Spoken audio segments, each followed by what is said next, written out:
से हमारे उच्च न्यायालय का शुक्रिया अदा करना चाहती हूँ। मेरा खुद का क्षेत्र वहां पर लगता है, तो ये जो फैसला है इसका हम स्वागत करते हैं और दिल से आभार व्यक्त करते हैं। ये बौखलाहट है बीजेपी को, जिस तरीके से हार उत्तर प्रदेश में मिली है, उसी के बाद वापस भेदभाव वाली अपनी राजनीति पर ये सरकार आ गई है। यहाँ पर संयुक्त किसान मोर्चा के सभी किसान जो यहाँ इकट्ठा हुए हैं उनसे मिले हैं और उनकी जो जायज मांगे हैं उन्होंने सभी विपक्ष की पार्टियों के समक्ष रखी है।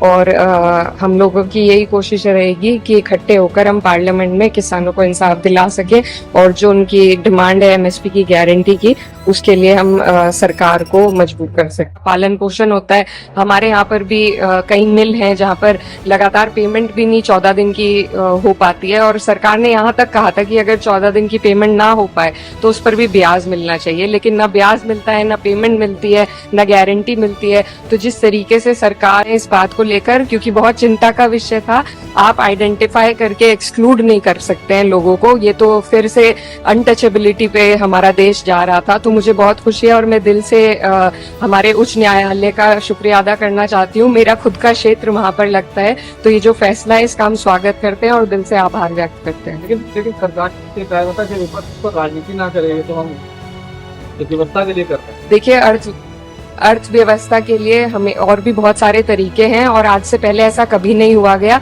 ये बौखलाहट है बीजेपी को, जिस तरीके से हार उत्तर प्रदेश में मिली है, उसी के बाद वापस भेदभाव वाली अपनी राजनीति पर ये सरकार आ गई है और ये सिर्फ इनकी बौखलाहट है, इसमें अर्थव्यवस्था का कोई मामला है ही नहीं।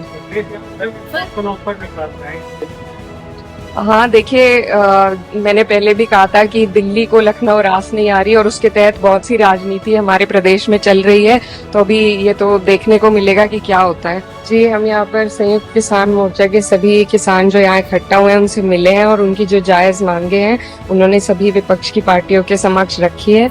और हम लोगों की यही कोशिश रहेगी कि इकट्ठे होकर हम पार्लियामेंट में किसानों को इंसाफ दिला सके और जो उनकी डिमांड है एमएसपी की गारंटी की, उसके लिए हम सरकार को मजबूर कर सकें। इनकी किसानों की एक मांग है कि प्राइवेट मेंबर बिल लेकर आए, क्या पार्टी की तरफ से आपको कुछ ऐसा मिला है या कुछ ऐसा? देखिए, ये एक कलेक्टिव एफर्ट होगा पूरे विपक्ष की तरफ से, तो अभी इस पर जैसी भी भूमिका बनेगी उसके हिसाब से हम सभी लोग चलेंगे, लेकिन सब लोग साथ हैं। प्राइवेट मेंबर बिल आता है, किसी और पार्टी के माध्यम से भी अगर आता है या हमारी पार्टी भी लाती है, ये अभी क्योंकि आज पहली बैठक थी तो इसमें अभी तय होने में वक्त लगेगा।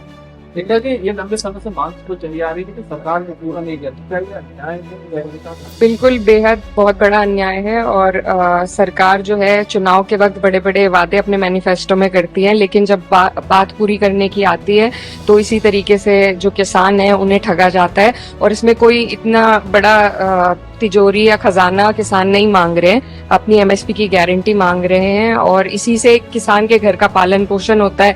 हमारे यहाँ पर भी कई मिल हैं जहाँ पर लगातार पेमेंट भी नहीं 14 दिन की हो पाती है और सरकार ने यहाँ तक कहा था कि अगर 14 दिन की पेमेंट ना हो पाए तो उस पर भी ब्याज मिलना चाहिए, लेकिन ना ब्याज मिलता है, ना पेमेंट मिलती है, ना गारंटी मिलती है। तो जिस तरीके से सरकार इस देश की रीढ़ की हड्डी होने वाले किसानों को तोड़ रही है, वो सबके सामने है और विपक्ष की यही कोशिश है कि किसानों का मुद्दा हमेशा उठा रहे।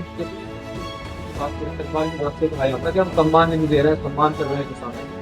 देखिए, सम्मान की तो बात यह है कि अभी जो लागत है वो भी पूरी नहीं हो पाती है, तो क्योंकि किसानों का मजबूरी है कि वो अपनी फसल को रोक नहीं सकते, उन्हें देनी ही पड़ती है, इसी वजह से किसान इतने मजबूर हो जाते हैं। नहीं तो सरकार ने जब 60 लाख करोड़ रुपए उद्योगपतियों के लोन माफ किए हैं, तो अगर वो किसानों का भी कर्जा माफ करे या उन्हें उनकी जो आय है वो दुगनी कर दे, तो ये सरकार आसानी से कर सकती है। ये बस नियत की बात है और सरकार की नियत में खोट है। ये सरकार किसान विरोधी है और सिर्फ उद्योगपतियों की है और ये उदाहरण दे देकर उन्होंने कई बार जताया है। जी बिल्कुल, देखिए, मैं जो मेरा क्षेत्र है वो किसान वहाँ पर बहुमूल्य है वहाँ पर और गन्ना बेल्ट है, मेरे खुद के घर में खेती होती है, तो हम अच्छी तरीके से समझते हैं किसानों की पीड़ा को और किसानों को सरकार के अलावा कोई और उनका संरक्षण नहीं कर सकता।